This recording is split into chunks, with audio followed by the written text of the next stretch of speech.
So you want to start a business alone. You've heard about the freedom, the money, the success stories. But what about the struggles? In this video, I asked my audience to share questions about concerns, challenges, and troubles that they might be having in running solo entrepreneurship. And wow, these questions hit hard.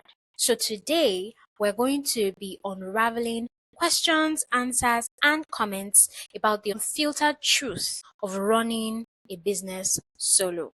Let's get into it. The first question says, I've been working on my business for months, but I feel like I have nothing to show for it. How do I know if I'm on the right track or if I'm just wasting my time? And here's the answer that I have curated for you. I hear you. This one is one of the hardest parts of starting your own business. There's no boss telling you, good job. No coworkers to reassure you. But the best way for you to fight this is to track progress with small, measurable goals. Revenue isn't the only sign of success. You are building an audience. Are people engaging with your brand? Progress is often invisible until suddenly it isn't. I'm going to add in comments to this one. Success doesn't happen overnight. So you see some businesses, they just come out and everybody's hailing them, praising them. It looks like they just started yesterday. But sometimes when you dig into the past and the history of some of these businesses, you find out that they've been running for years and years and they've been doing their work, digging deep into the ground in secret. Success is not built overnight. Let no one deceive you about that. So when you are building something by yourself, you have to be patient enough, put in the work, structure your time because you don't have a boss structuring that for you or co-workers helping you to track that.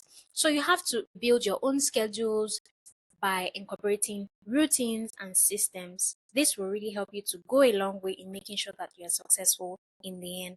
Question number 2. It says, every day I feel overwhelmed by decisions. From pricing to marketing, I have no one to bounce my ideas off of. How do solo entrepreneurs handle this? This is my answer to you. Decision fatigue is real. It's so real and it's exhausting. But what helps, like I said the other time, it's systems. Set up routines for decision making. Use data. Limit choices and trust your gut. Also, do not be afraid to outsource small decisions. If picking a logo is slowing you down, hire a designer. Save your energy for the big stuff. So this one happens to all of us. Sometimes we feel overwhelmed in making decisions. In fact, telling my own story, I often tell people that, look, deciding on the color of that document can be such a big deal. Decisions can be very hard to make, very stressful as well when you are running a business solo. But again, systems are going to help you. Firstly, you have to build the habit of doing the small things. Also, you have to build the habit of making decisions. It has to be a conscious thing. When you catch yourself slowing down on making decisions, you have to say, no, you are not going to do this. You're going to make this decision now. And I'll give you another example. There was a time I was supposed to move some of my machinery from one city to the other. And I spent 5 months deliberating on whether or not to move this particular machine. I ended up having to travel both cities in the most ridiculous and inconvenient ways just because I couldn't decide on whether or not to move that machine from city A to city B. Guess what? I eventually moved that machine to city B and it cost me thousands and thousands of naira in transport because I didn't make that decision on time. So don't be like me. Train yourself to make decisions fast. Try to catch yourself when you are slowing down on decisions. Sometimes it's because we feel like the weight of everything we have to do is on us, and truly it is. But you have to catch yourself in that moment and be strong for yourself and just go on and make those decisions. The next question says, I never expected to feel this lonely running my own business. Tell me about it. How do you deal with isolation? Well, here's my curated answer as always. No one talks about how lonely entrepreneurship can be, but it's real. What is the solution?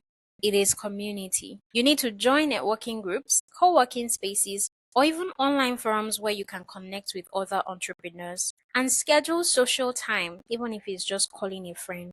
Your mental health really matters. Honestly, this is a topic that people often do not discuss. They do not tell you how lonely you will feel when you start running a business. So for me, I wouldn't say I overcame the problem per se, but I would say that I tried as much as possible to build a system around me that helped me to reduce the effect and the loudness of the loneliness around me.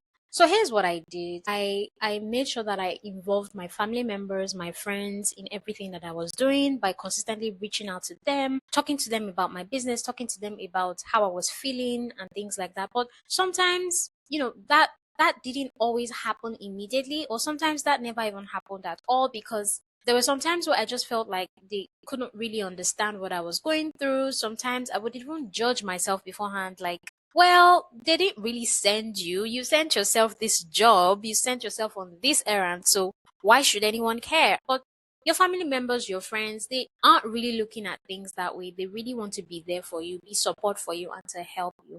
And I'm grateful because at the later stages, I was able to build that foundation of support around me, and that helped me a lot.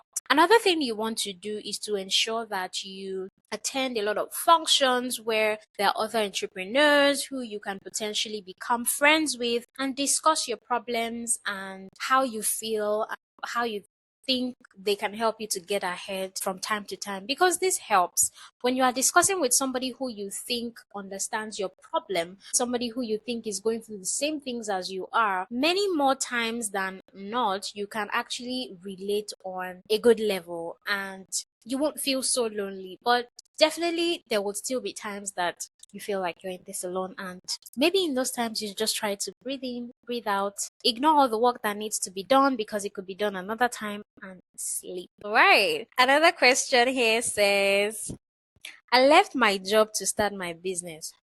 But now I'm constantly stressed about money. This one, oh, how do I survive this stage? Look, you will be stressed about money.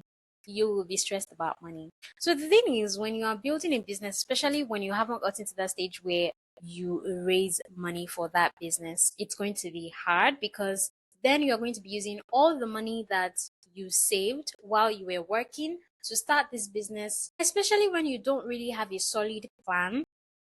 Like, most people don't plan financially. So if you are in this rut, I would say look for a part-time job. You need a source of income, at least until you can raise money from either grant funders or investors or your customers. You need something to sustain you. And you also need something to sustain your business, because once you start that business, you're going to continue to incur running costs. So I would really suggest that you look for a part-time job that still brings in some kind of income that is able to sustain you on some level. Even if it doesn't measure up to the lifestyle you used to live, that's fine, as long as you can still afford the essentials, right? Here's my curated answer. The key is to keep expenses low. Give yourself a financial runway. Again, I say that most people do not plan ahead. If you're an aspiring entrepreneur, you have not yet started your business, and you're watching this video, make sure you plan. You have to have that financial runway. If you have saved some money, make sure that you have saved some money up until a certain times where the business can fund you and itself. Maybe you've raised funds or you've gotten customers. You have to have a plan. If things get tight, don't be ashamed to take a part-time job or freelance while building your business. Cash flow is oxygen. You need to protect it at all costs. All right, next question. The next question says, I feel like I spend all my time on things like admin and emails instead of actually growing my business. How do I fix this? Look, you decided on this one. You are going to have to do it till you have money to start outsourcing all of the things that you used to do. And again, it's okay. Look, eventually you will have enough money to hire people to do all these things that you are currently doing. You are going to wear a lot of caps in this business. You see that admin and emails and stuff that you don't want to do? I beg you, just do it. Eventually, when you start outsourcing all of these things that you are doing, that initial phase of you doing all of those things gives you a good idea, in fact, a great idea of the quality of work that you want to see from the people that you are hiring. It also gives you an idea of how your process runs from end to end. So at every point in time, you know what needs to be done and who needs to be doing it. My curated answer here for you is that this is the trap that no one warns you about. Automation is your best friend. You can schedule your emails, you can use bookkeeping software, and you can set up templates for repetitive tasks. As soon as you can, delegate. Your time should be spent on revenue generating activities and not drowning in paperwork. So that's what the cool headed version of me has advised that you should do. And the last question I have for us today says, what if I fail? What if I'm only wasting my time and not building anything worthwhile? Look, we've all been here. Some of us are still here. But when you are starting out, it pays for you to have a good idea of how good your business model is. It pays for you to have a sense that what you are working on is actually a sensible and promising plan. But sometimes we really don't know and we're just hoping that it will be. But one thing that helps you to have strong faith and passion in your business and for your business is a vision. What is your vision for your business? How big, how audacious is your vision for this business? You see, the vision alone says a lot about how long you are going to be inspired enough to push that business. So really, it has to start from your vision.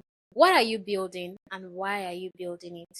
What is the problem that you have seen in the world? Is this problem serious enough? How many people are suffering this problem? What is the market for this problem? What is your solution? And how well does it fit into the problem that you're trying to solve? These are the questions that you need to consistently ask yourself to remodel and revise your vision in such a way that you are consistently convinced that you are building something that is worthwhile. My curated answer for you is, what if I fail? I'm going to flip that question. What if you succeed? What if this risk leads to the life that you want? Every entrepreneur that you know faces this fear, but the only way to truly fail is to never try.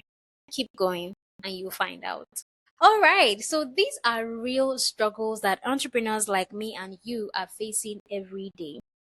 If you're an entrepreneur yourself, you just started running your business, or you've been running your business for a while, share with me in the comment section what has been your biggest challenges. Also, if this video inspired you in any way, kindly like this video. Don't forget to share it. Also, subscribe to this channel because it helps me to create more inspiring videos like this just for you. Alright, see you in the next video. Bye.